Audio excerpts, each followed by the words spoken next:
আমি আসলে কোনো রাজনৈতিক বক্তব্য দিতে আসিনি। আমি এসেছি আপনাদের ভালোবাসায় এবং আপনাদের পাশে থাকতে এবং জনকল্যাণে আপনাদের কিছু কাজ করার জন্য। ইতিমধ্যে আমি আপনাদের রাজীবপুরে বেশ কিছু কাজ করেছি, হয়তো ব্যক্তিগত উদ্যোগ থেকেই করেছি এবং বিপদগ্রস্ত মানুষগুলোর পাশে আমি দাঁড়িয়েছি, অনেকেই আপনারা জানেন। তো সেখান থেকে আপনাদের মাঝে থেকে আমাকে অনেকে বলেছে আপনি এসে আমাদের পাশে দাঁড়ান। তো সেই জায়গা থেকে আপনাদের কাছে এসে আমি দাঁড়িয়েছি। আমি চাই আপনারা আপনাদের ন্যায্য অধিকারটুকু যেন পেতে পারেন, কারণ বিগত সময়ে আমাদের এই রৌমারী রাজীবপুর ইটা কুড়িগ্রাম 4 আসনে যত দুর্নীতি হয়েছে, যত বড় বড় রাজনৈতিক নেতা নেত্রী এসেছে, কেউই কখনো আপনাদের দিকে তাকায়নি। সবাই শুধু তাদের নিজেদের স্বার্থে নিজেদের দিকে তাকিয়েছে।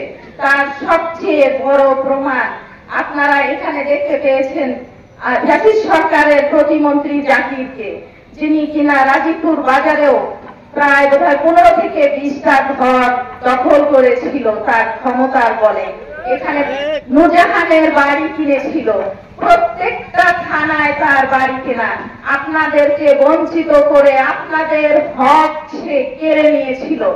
জাতীয় নাগরিক পার্টি এনসিপির ব্যানারে আমি এসেছি, এনসিপি কে ভালোবেসে, শুধু আপনাদের পাশে দাঁড়ানোর জন্য। আপনাদের অধিকার আর যেন কেউ কেড়ে নিতে না পারে, আপনারা যেন আপনাদের ন্যায্য অধিকার ফিরে পেতে পারেন। কিছুদিন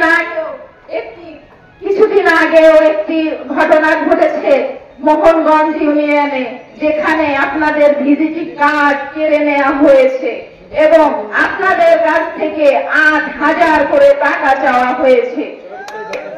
এই অন্যায় আর যেন কেউ করতে না পারে। থেকে আমাদের অনেক লোক এসেছে, পূর্ব দিকে আসার জন্য অনুরোধ করছি। পূর্ব দিকে আপনাদের অধিকার যেন আপনারা ফিরে পেতে পারেন। আর এইভাবে 8,000 টাকা, 10,000 টাকা বা 5,000 টাকার বিনিময়ে যেন আপনাদের কার্ড কিনতে না হয়। সরকারি কার্ড যেভাবে আসবে আপনারা ঠিক সেইভাবে পাবেন, প্রত্যেকের ঘরে কার্ড পৌঁছে যাবে। আর আপনাদের ভালোবাসায় আমি যদি আপনাদের পাশে এসে দাঁড়াতে পারি, আপনারা প্রত্যেকে সরাসরি আমার কাছে চলে আসবেন। আপনাদের কার কি প্রয়োজন আমি সেটা দেখব, একটি টাকাও কোথাও দিতে হবে না।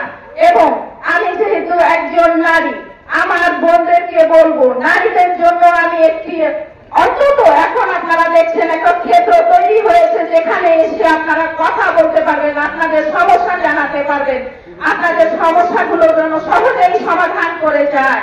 আমি সেদিকে লক্ষ্য রাখবো।